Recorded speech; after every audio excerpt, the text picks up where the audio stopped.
지난 주간에는 우리 대선이 있었습니다. 그리고 새로운 대통령이 선출이 되었습니다.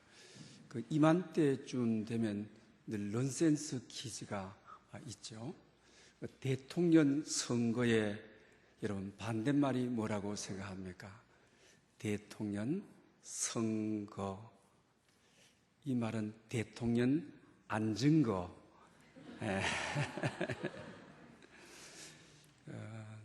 대통령이 서 있는 자세, 권위적인 자세보다도 앉은 자세, 우리가 낮은 자세로 국민과 소통함으로 새로운 바람을 우리가 일으키고 있습니다. 대통령께서 개혁과 통합을 이루고 하나님 나라의 질서를 바르게 세울 수 있도록 우리 계속 기도하십시다. 어느 시골에서 있었던 그 내용입니다. 그 은행 창구 직원하고 할머니가 실랑이를 벌이게 되는 것입니다. 그 은행 직원이 비밀번호가 뭡니까? 라고 하니까 할머니가 아주 수줍은 얼굴을 하면서 입에 손을 떼고 비둘기라고 합니다. 그러니까 은행 직원이 바쁘기는 바쁜데 할매 이러면은 돈 못 찾아가는 것 아시죠? 라고 하니까 다시 이야기하라니까 그때는 또 비둘기 하면서 천천히 또 이야기를 하는 것입니다. 바쁘기는 바쁘고 줄은 뒤에 서 있는데 직원이 인내의 한계를 느꼈습니다. 벌컥 화를 내면서 할매 지금 장난하는 거요. 빨리 비밀번호 대시오 하니까 직원들이 집중하고 있습니다. 그러니 9999 하더라고 하는 것입니다. 그 비둘기를 밥을 줄 때도 999 이러고 말입니다. 비둘기가 또 울 때도 9999 그러니까 이 할머니도 이 재산을 관리할 줄 아는 보통 할머니가 아닌 것을 우리가 알 수 있다고 하는 것입니다. 오늘 이런 시대에 우리 노인들이 많아지는 시대잖아요. 태어나는 것보다도 앞으로 시대에 노인들이 더 많은 시대에 참 노인들이 서럽다고 합니다. 나이가 들면 운다고 합니다. 보고 싶은 자식도 볼 수도 없고 손자 손녀도 그리워만 하고 볼 수 없다고 하는 것이죠. 이와 같은 시대에 오늘 내 부모를 공경하라 이런 제목으로 여러분에게 말씀을 드리려고 합니다. 로스앤젤레스의 자피아를 훌륭하게 키웠던 이 마가렛 리라고 하는 이분이 엄마가 가장 아름다운 이유, 엄마가 가장 아름다운 이유, 이 공모전에 참여를 해서 참 오늘 이 시대에 우리의 마음을 씻어주고 또 우리가 하나님께로 가까이 갈 수 있는 길을 잘 열어주는 것을 보게 되는 것입니다. 자기는 이남 일녀의 미국에서의 우리 또 교포 재미과학자의 집안에서 자폐아로 자기가 태어났습니다. 아버지도 굉장한 과학자고 엄마도 마찬가지인데 그런데 미국에서 결국 초등학교를 졸업하고 중고등학교를 졸업하고 대학을 가야 되는데 이 어머니가 보통 분이 아니죠.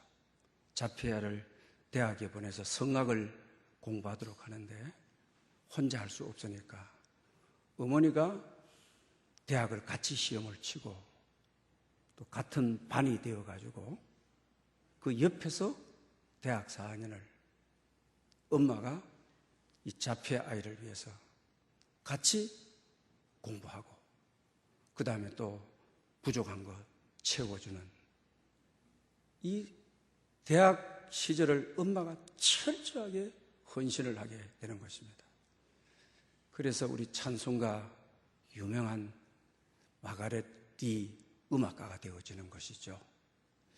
그래서 결국 우리나라 복음성가 가수인 윤영주 장로님이 미국에 건너가서 같이 연주회를 해주게 되고 또 미국 사회에서 널리 알려지게 되어서 이분을 초대하지 못해서 기다리게 되고, 그 다음에 자기 자신이 우리 찬양을 통해서 이 자폐 이 아이가 치유함을 받고 회복되고, 그래서 자폐 아들을 위한 미국에서 찬양 교실을 하고 있는 것입니다.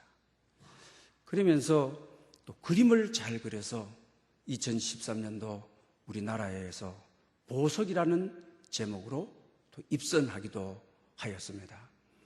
그리고 또 수기 공모전에서 엄마가 아름다운 이유라고 하는 글을 써서 신데렐라 상을 받기도 하였습니다. 좀 그의 글이 좀 길지만 어버이 주일이기 때문에 엄마가 아름다운 이유, 엄마는 우리의 본질이고 또 엄마는 우리의 모든 것이고, 또 어버이 주일을 맞이해서 엄마라는 말만 우리가 부르게 되게 되면 마음이 정서적이게 되고 마음이 우리가 신앙적으로 되어진다고 하는 것입니다. 좀 길지만 제가 좀 읽어드리려고 합니다. 내가 어렸을 때 엄마는 내가 자폐아라는 것을 알고 너무나 슬프게 울었습니다. 엄마는 기도했어요. 하나님, 제가 죽기 하루 전에 마가렛을 꼭 먼저 데려가 주세요. 날마다 울면서 기도했습니다. 그런데 지금은 많이 울지 않습니다. 아니, 웃을 때가 더 많아졌어요. 아픈 마가렛을 통해서 하나님을 알게 되었고 우리 가족이 모두 구원을 받았다 하면서 제가 축복을 가져왔다고 활짝 웃습니다. 엄마가 나를 보면 활짝 웃을 때 우리 엄마는 너무 아름다워요. 너무나 예뻐요. 그럴 때 나는 엄마 품으로 달려가 안깁니다. 다 큰 게 징그럽다고 말하지만 엄마 얼굴은 환하게 웃고 있어요. 엄마의 따뜻한 품은 나의 아픈 마음을 녹여줍니다.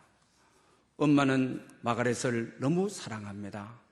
엄마는 엄마인 것을 다 버리고 마가렛을 곤치려고 모든 것을 포기했습니다.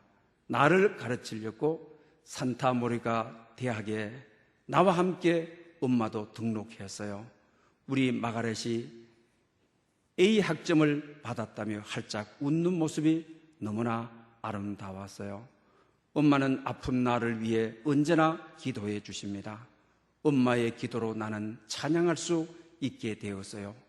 마가렛이 찬양할 때 엄마는 가장 행복하다고 했어요. 나는 찬양할 때 엄마의 얼굴을 보고 노래할 때가 많습니다. 나를 사랑스럽게 바라보는 엄마의 눈길에 힘이 솟아요. 엄마의 기도처럼 땅끝까지 찬양으로 하나님의 사랑을 전하고 싶어요. 엄마는 매일 기도합니다. 부족한 나를 하나님께 바치고 싶다고 기도합니다. 그리고 엄마는 또 하나의 열매를 바라보며 찬송을 들으면서 너무 많이 웁니다. 자폐아도 하나님이 주신 소중한 존재라는 것을 모든 사람들에게 깨닫게 해주고 싶다고 기도합니다. 나도 우리 엄마 소망대로 또 하나의 열매를 많이 맺기 위하여 찬송가 많이 부르겠습니다. 엄마 마가렛을 키워주셔서 감사해요. 같이 살아주셔서 감사합니다. 마가렛을 위해 기도해 주셔서 감사해요. 엄마가 오래오래 사셔서 하나님 나라 가는 그날까지 저와 함께 살아요. 하나님, 우리 엄마 더 건강하도록 지켜주세요. 엄마 사랑해요. 사랑하는 여러분, 엄마가 아름다운 거, 아버지가 아름다운 거 희생이기 때문입니다. 나는 부모의 분신입니다. 세상은 다 경쟁입니다. 형제도 키워보면 경쟁입니다. 형이 잘하고 동생이 잘하면 시기합니다. 그러나 온전히 축복하는 것, 정말 나보다도 더 잘 되기를, 아버지보다 엄마보다 더 잘 되기를 바라는 것, 하나님의 마음을 가진 분이 부모님입니다.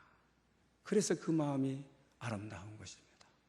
하나님의 속성이 있기 때문에, 하나님의 마음이 부모의 마음에 깃들어 있기 때문에 아름답다라고 하는 것입니다. 오늘 보면은 이 사실을 우리에게 잘 가르쳐주고 있습니다. 자녀들아, 주 안에서 내 부모를 순종하라. 이것이 옳으니라. 내 아버지와 내 어머니를 공경하라. 이것은 약속 있는 첫 계명이니 내가 잘 되고 땅에서 장수하리라. 아멘. 사랑하는 여러분, 우리가 이 땅에서 잘 되고 장수하는 방법이 뭐냐? 내 부모를 순종하라. 내 부모를 공경하라. 여기에 길이 있다고 하는 사실을 우리는 잊지 말아야 된다고 하는 것입니다. 마가렛 리는 정말로 엄마의 이 마음을 알고, 그리고 엄마 아빠가 하나님의 에이전트인 것을 알고 정말 철이 들어서 하나님의 마음을 전하는 자, 그리고 자폐아로서의 땅에서 잘 되고 그리고 건강하게 살아가는 모습을 우리에게 전하고 있는 것을 보게 되는 것입니다. 출애굽기 20장 12절에 보게 되면 오늘 본문이 그대로 기록되어 있습니다. 내 부모를 공경하라 하면서 거기서는 내게 준 땅에서 내 생명이 길리라 이렇게 말씀하고 계시는 것을 보게 됩니다. 10계명은 두 돌판으로 되어 있습니다. 1계명에서 4계명까지는 첫째 돌판으로 하나님과의 관계를 말하고 있습니다. 둘째 돌판은 5계명에서부터 10계명까지 두 번째 돌판을 말하고 있는 것을 보게 됩니다. 사랑하는 여러분, 오늘 우리 이 시대에 자식을 적게 놓지 않습니까? 그러다 보니까 부모님들이 앞질러가는 욕심이 많아가지고 자녀들에게 핥혀진 상처를 부모님이 너무 앞서가셔서 따라오지 못하는데 핥혀진 상처를 너무 많이 준다고 하는 것입니다. 그러다 보니 옛날에는 여러 자녀들 틈바구니에 살지만 부모님께 순종했습니다. 또 뿐만 아닙니다. 부모님을 공경하였습니다. 현대에는 상처를 입었다고 생각하고 오히려 부모님을 공경하지 않고 있다고 하는 것입니다.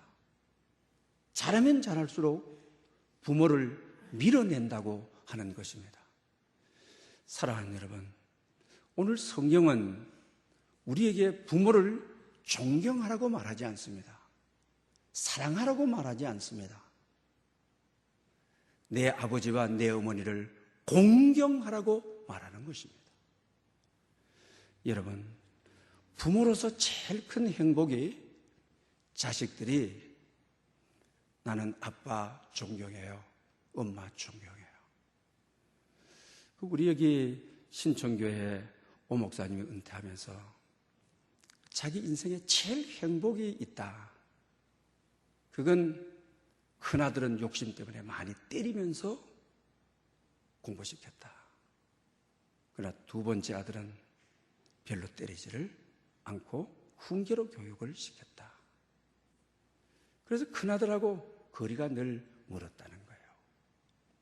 그런데 나중에 결혼을 하고 늦게 결혼을 했는데 나는 이 세상에서 아빠를 가장 존경한다. 너무 감명 깊었다. 이 세상에 어떤 것보다 목회를 크게 하고 적게 하고 이 세상에서 뭘 성취하고 안 이루고가 한 것이 아니고 자식이 아빠를 제일 존경한다. 이 한마디에 인생의 보람, 인생의 최고의 기쁨, 그렇게 살아가고 있다. 정말 그렇습니다. 여러분의 자식이 존경한다. 이 말은 이 세상의 최고의 언어인 것입니다. 여러분 인생을 정말 잘 사신 것입니다. 그러나 이 세상에 부모님은 성자가 아닙니다. 천사도 아닙니다. 대부분의 분들이 연세든 분들은 많은 사랑받고 있고 왔다, 많은 은혜 입었다, 날 위해 너무 고생했다, 날 위해 너무 수고했다, 대부분이 그렇습니다. 그러나 근래 와서는, 현대 와서는 그렇지 않습니다. 상처 많이 입었다, 어려움 많이 입었다. 그래서 성경은 존경하라고 말하지 않고 있습니다. 사랑도 아무렇게나 하는 것이 아닙니다. 정말 어릴 때, 초등학교 다닐 때 아빠가 떠나 있고, 그것도 좋은 방법으로 떠나 있는 것이 아니라 가족을 위해 떠나 있는 것이 다른 방법으로 떠나 있고, 함께 있어야 줄 때 함께 있어주지 않은 핥혀진 상처, 그냥 손톱으로 그냥 핥혀진 상처가 있는데, 내 아버지와 내 어머니를 사랑해라. 성경은 이렇게 말하지 않고 있습니다. 여러분, 이웃집 노인이 연세가 들고 또는 아프고 걸음걸이도 서툴 때 누구나 우리가 다 도와드립니다. 이것은 존경해서가 아닙니다. 사랑해서가 아닙니다. 어른은 공경의 대상인 것입니다. 공경해야 되는 것입니다. 그래서 공경하라. 우리 다 공경할 수가 여러분 있는 거예요. 여러분의 출신이 어떻게 되었든지, 또 출생의 비밀이 어떤 어려움이 있었든지, 또 삶 속에 살아가면서 부모에게 대한 이야기하지 못할 내용에 어떤 아픔이 있든지, 공경하지 못하겠다고 한다면 자기 출생에 대한 모독을 하는 것입니다. 어떤 형편과 어떤 처지가 있었고 어떤 사유와 어떤 이유가 있었다 할지라도 성경은 분명하게 내 아버지와 내 어머니를 공경하라. 우리보다도 세월을 오래 산 하나의 이유만으로도 공경을 받아야 된다고 하는 것입니다. 또 뿐만 아니라 우리 둘째 돌판에 첫 번째 계명이 5계명부터 10계명까지 있으니까 첫 번째 계명이 내 부모를 공경하라. 그리고 살인하지 말아라, 간음하지 말아라, 도둑질하지 말아라. 이렇게 순서대로 내려가고 있습니다. 그런데 부모 공경은 계시적인 축복이 있는 계시적 의미를 지니고 있다고 하는 것입니다. 오늘 본문 2절에 내 아버지와 내 어머니를 공경하라. 이것이 약속이 있는 첫 계명이니, 축복이 있는, 약속이 있는, 잘 때는, 그리고 마지막 절에 이로써 잘 되고 땅에서 장수하리라. 약속이 있는 둘째 돌판의 첫 번째 계명이다. 그러니 우리가 대부분 효도하지 않는 것을 아주 죄를 경하게 생각합니다. 효도하지 않는 것은 구약에 보게 되면 죄 가운데 가장 엄중한 죄인 것입니다. 엄한 죄인 것입니다. 그래서 여러분, 마을에 효도하지 않으면 마을 어귀에 갖다 놓고 마을 사람들이 돌로 집어 던져서 돌무더기 만들어 버리잖아요. 매장지도 안 해주잖아요. 얼마나, 그러니 살인하는 것보다, 간음하는 것보다, 도둑질하는 것보다, 거짓 증거하는 것보다, 남의 것 탐내는 것보다 아주 엄하게 다루었다는 것입니다. 여러분, 마가레리는 정말로 어머니의 마음을 알았습니다. 어머니의 마음을 아니 하나님 마음을 알게 되는 것입니다. 하나님 마음을 알게 되니 내 존재 이유를 알게 되는 것입니다. 찬송해야 될 이유를 알게 되었다고 하는 것입니다. 여러분, 어버이 주를 맞이해서 약속 있는 첫 계명이다. 이게 첫 번째다. 이 첫 번째를 하지 않고 땅에서 잘 되고 시험에도 쑥쑥 합격하고 사업도 그냥 놀면서 하는데 그냥 형통하고 건강도 그냥 좋고, 사랑하는 여러분, 우리의 삶이 어버이 주를 맞이하여 좀 꼬이고 있다고 한다면, 좀 힘들고 살아가고 있다고 한다면, 정말 안 되고 있다는, 왜 내 앞에 문이 이렇게 닫히나, 가는 곳마다 왜 이렇게 열리지를 않느냐, 왜 실타래처럼 내 인생이 이리저리 꼬이느냐. 사랑하는 여러분, 약속 있는 첫 계명이니 이거는 계시적인 약속이다. 약속 있는 첫 약속으로 하나님이 주시는 미래의 축복이 있고, 잘 되고, 사업이 잘 되고, 영혼이 잘 되고, 마음의 평화가 있고, 약속 있는 첫 계명이다. 우리가 약속 있는 첫 계명을 정말 잘 지켰는지, 부모의 눈에 날마다 이슬 맺히게 하고, 내 때문에 부모님이 밤잠 설치게 이리저리 뒹굴도록 하고, 전학계나 내 자식이 이걸 내보내놓고 어떤 바람에 휘날릴지, 어떤 것에 넘어질지 불안하게 해놓고, 첫 계명인 주께서 축복하시겠다고 하는 첫째 약속을 지키지 않으면서 다른 일 아무리 열심히 해봐야, 다른 일 아무리 수고해봐야 기억하셔야 합니다. 약속이 있는, 축복이 있는 하나님께서 약속하시는 첫째 계명이다. 잘 되고 장수하리라. 때로 우리는 건강의 문제, 또 기타 범사의 문제, 어버이 주일을 맞이해서 우리 한번 자기 자신을 잘 생각해보고 또 성찰해보고, 부모님께 막힌 것이 있다고 한다면 이 문제를 해결하는, 이 문제를 새롭게 하는, 그럴 때 이로써 잘 되고 땅에서 장수하리라. 이런 축복이 여러분에게 있으시기를 원합니다.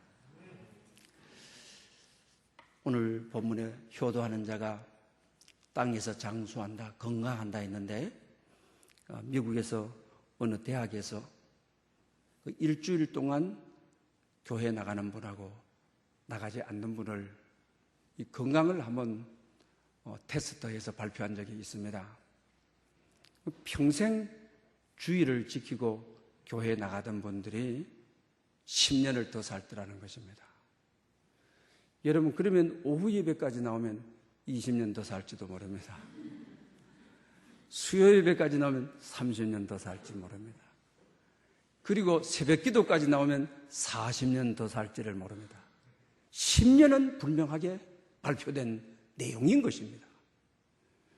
여러분, 우리의 영적인 아버지인 하나님께 잘하고, 또 부모님께, 육신의 부모님께 우리가 잘하면, 이건 하나님께서 아주 약속하시는, 축복의 약속을 하시는, 계시적으로 약속을 하시는 약속이라는 것입니다. 한번 이처럼 살아서 여러분의 삶의 길을 여는, 그리고 또 여러분의 삶을 새롭게 하는 여러분 될 수 있기를 바랍니다. 여러분, 왜 부모님께 공경해야 될 이유는 또 어디에 있습니까? 그것은 유태민족들은 부모님을 하나님의 대리인으로, 에이전트로, 유태민족이 우리나라 강원도 땅밖에 안 됩니다. 이스라엘에. 근데 노벨 평화상도 1위, 그 다음에 또 뿐만 아니고 뭐 노벨상, 뭐 과학상, 의학상. 우리나라 강원도 땅밖에 안 되는 천박한 땅인데 왜 저렇게 멋있는 나라냐? 그건 뭐 어떤 생산을 할 수가 있습니까? 생산성을 높일 수 있는 땅이 못 되는 것입니다. 사막입니다. 그것이 뭐냐? 하나님의 약속대로, 말씀대로 약속 있는 첫 계명을, 이 돌판의 첫째 계명을 잡고 효도하고 사니까, 정말 부모 마음을 시원하게 하고 사니까, 그러니 이로써 잘 되고 GNP가 45,000불. 우리나라 지금 띄고 해도 3만 불로 안 되잖아요. 뭐 그 주위에 있는 이집트, 요르단 있다가 이스라엘로 딱 들어가게 되면 이야, 그 다 못 사는 나라거든 다. 그러나 국경 딱 넘으면 그냥 이야, 이런 나라가 왜 그렇습니까? 오늘 계시적인 약속의 말씀 잡고 사니까요. 하나님 말씀 가지고 사니까요. 하나님은 그렇게 세계 열방에 뛰어난 민족으로 축복하신다고 하는 것입니다. 창세기 27장에 보게 되게 되면 형 에서가 동생 야곱에게 축복을 다 빼앗기는 장면이 기록이 되어 있죠. 야곱이 깨가 많아서 염소 털옷을 입고 아버지 돌아가실 즈음에 가가지고, 아버지 제가 장자니 저에게 축복을 다 해주십시오. 그래서 아버지가 정말 축복을 아버지 이삭이 다 해줘버리는 것이죠. 사냥을 하고 딱 돌아오니까 자기가 장자인데, 동생 야곱이 자기를 속여서 축복을 다 빼앗아간 거예요. 그때 그는 대성통곡을 합니다. 형 에서가 아버지여, 남은 축복이 없습니까? 내게도 복을 주십시오. 내게도 그러하십시오. 아버지는 냉철합니다. 너 동생 야곱이 다 축복을 받아가 버렸다. 그때 에서가 그 한마디, 하나만이라도 내게 축복해 주십시오. 하나만이라도. 왜 이렇게 이스라엘 민족은 아버지의 축복을, 돌아가실 때 그 아버지의 축복을 이렇게 귀하게 여기는 것입니까? 아버지가 귀해서입니까? 물론 그런 의미도 있습니다. 아버지는 하나님의 대리인이기 때문에, 하나님의 에이전트이기 때문에 그걸 귀하게 여긴다고 하는 사실입니다. 가족을 이루면서 우리가 살아갑니다. 아버지가 된다는 것, 엄마가 된다는 것, 자식 기르면서 가장 귀한 영적인 교훈이 뭡니까? 자식이 죽을 지경에 놓였을 때, 죽을 병에 걸렸을 때, 어려움을 느낄 때 느끼는 것이 하나님의 마음을 아는 거죠. 독생자를 제물로 보내주셔서 희생하신, 자기가 살면서 자식의 위태로운 경지에 진짜 우리는 하나님의 독생자를 십자가에 보낸 것처럼 내가 보냄을 받고 그 수고를 하면서 아버지의 마음을 알아가는, 정말 부모가 하나님의 대리인이구나, 정말 하나님을 이렇게 알아가고 있구나. 정진호 교수가 쓴 루카스의 이야기라고 하는 책이 있어요. 장애인 공동체에 대한 이야기예요. 장애인들끼리 서로 사랑을 해서 이제 가정을 이루었어요. 그런데 세월이 지날수록 아기를 가질 수가 없습니다. 그래서 이 두 장애인은 너무 엄마가 되고 싶어요. 아빠가 되고 싶어요. 첫 번에도 유산이 되고 두 번째 유산이 됐어요. 세 번째 임신이 됐어요. 너무 기뻐하고 장애인 공동체가 다 함께 기뻐하는 것입니다. 그런데 의사 선생님이 어느 날 종합 검사를 하고 나서 인공 유산을 시켜야만 합니다. 이 아기가 정상으로 태어날 수가 없습니다.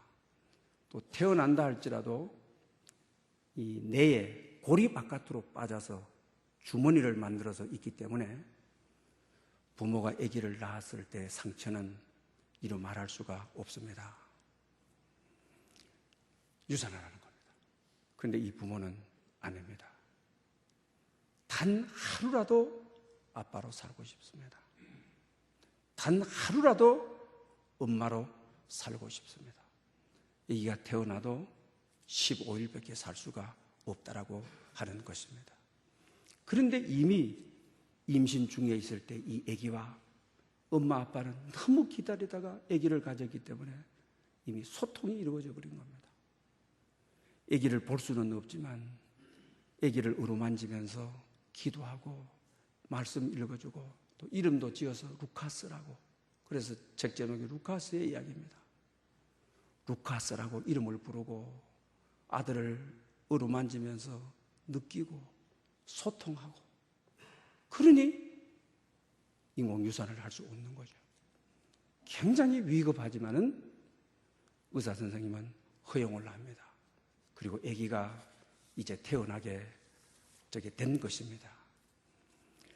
그러면서 이제 정말 보니까 골이 머리 밖으로 나와 있으니까요.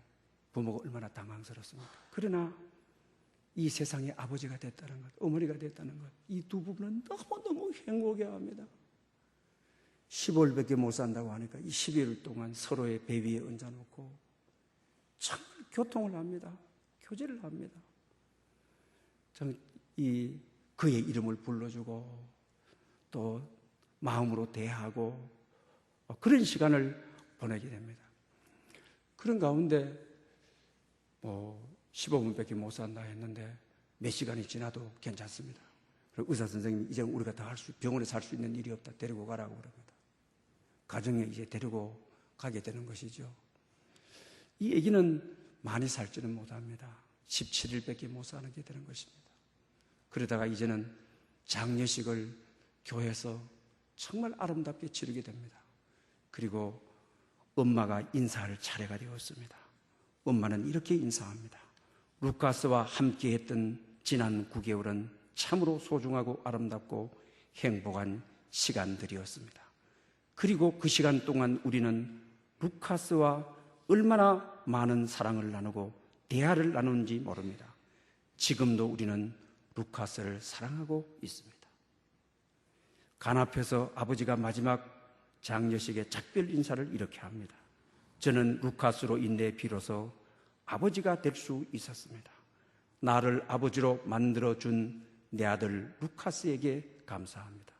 루카스는 사랑하는 아들의 고통과 죽음을 지켜보는 하나님 아버지의 마음을 알게 해 주었습니다. 할렐루야!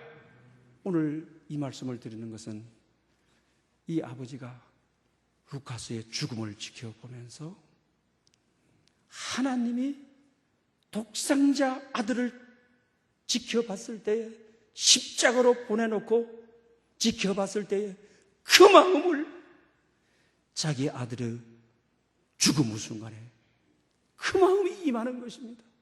그 능력이 임하는 것입니다. 아버지가 아버지 된 것이 뭡니까? 어머니가 어머니 된 것이 뭡니까? 다름이 아닌 하나님의 심정을 가지는 것입니다. 하나님의 심장을 가지는 것입니다. 이게 하나님의 대리인이기 때문에 순종해라, 공경해라, 이것이 약속 있는 첫 계명이다, 이것이 옳으니라. 성경은 이렇게 말하고 계심을 보게 된다라고 하는 것입니다. 그리고 오늘 본문 1절에도 주 안에서 너희 부모를 순종하라, 주 안에서 많은 분들이 때로 부모에게 상처가 큰 분들이 있습니다. 엄마 이야기만 하면 혈압 오르는 머리끝이 솟는 분들이 있습니다. 아버지 이야기만 하면 몸에 소름이 끼치는 분이 있습니다. 상처가 크기 때문입니다. 아픔이 크기 때문인 것입니다. 부모가 자기 인생의 장애가 되었기 때문인 것입니다. 사랑받지 못했기 때문인 것입니다. 버림의 경험이 있기 때문에 그렇습니다. 그러나 여러분, 분명히 기억해야 될 것은 신앙적 의미로 주 안에서, 신앙 바깥에서는 안 돼요. 버림받았는데 남보다 더 매세운 고아원에 두고 지금까지 찾아오지 않으셔서, 그런데 여러분, 땅에서 잘 되고 싶습니까? 장수하고 싶습니까? 여러분 인생에 장애가 없는 시온의 대로가 열려주고 싶습니까? 내 이성으로는 안 되지만 신앙적 이해로 주 안에서 순종하라. 이것이 옳은 일이다. 하나님의 의를 이루는 일이다. 이것이 바로 그리스도인이 살아가야 될 옳은 신앙생활이다. 많은 분들이 인생의 상처를 가지고 마음의 병을 가지고 있는 분들은 먼 사람에게 상처 있는 게 아닙니다. 부모에게, 자식에게, 또 며느리에게, 시어머니에게 그 상처가 커가지고 주 안에서 신앙적 이해를 못해서, 믿음으로 하지 못해서 내 인생 아픔 속에 파묻혀서 아픔의 주머니 속에 나오지 못하고 헤매는 경우가 많이 있습니다. 주 안에서 순종하십시오. 주 안에서 용서하십시오. 주 안에서 영접하십시오. 주 안에서는 할 수가 있습니다. 십자가 안에서 할 수 있습니다. 이럴 때 여러분의 삶이 회복되는 그는 은혜와 축복이 있으시기를 축원합니다. 할렐루야. 영광 받으시기에 합당하신 주님, 어버이 주